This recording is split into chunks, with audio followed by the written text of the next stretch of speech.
Hello, this is Ken from soSIMPLE Software. Today I wanted just to mention to you a couple of considerations for the Google Maps API. So if you've tried using the Google Maps API and you've gotten to the point where you're looking at the map and it's showing this sort of error, the page can't load, or a backdrop that says developmental purposes only, not to fear.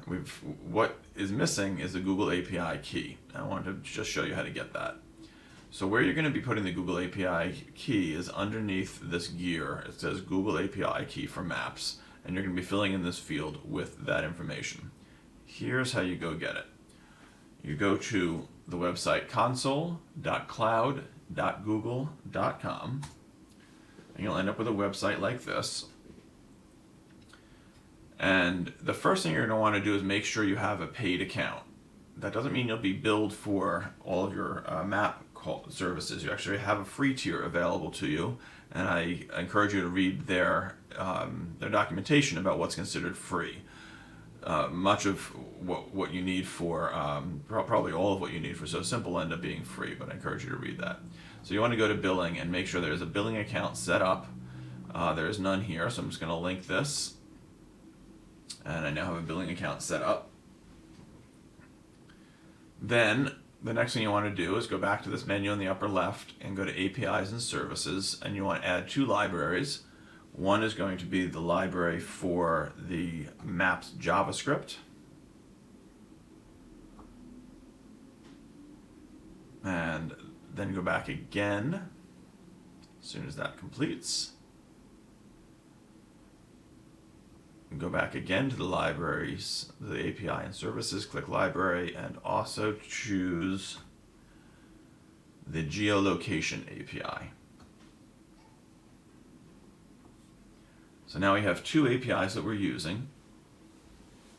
This enables to translate addresses to geographical locations, and the other one is just simply to draw the map.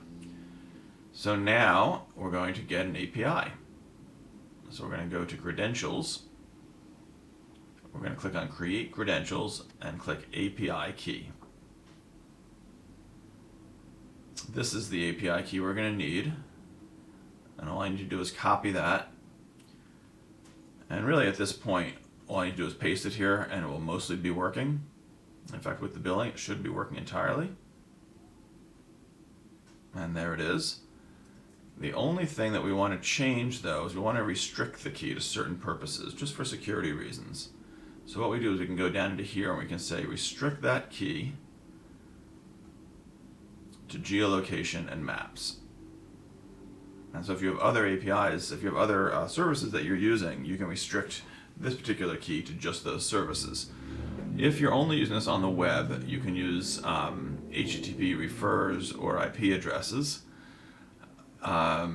If you're using this within FileMaker Pro, you can't use these restrictions at all. You have to just use this restriction and save.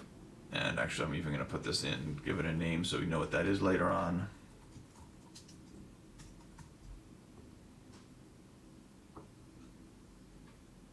And now we're all done, and this now has Google Maps.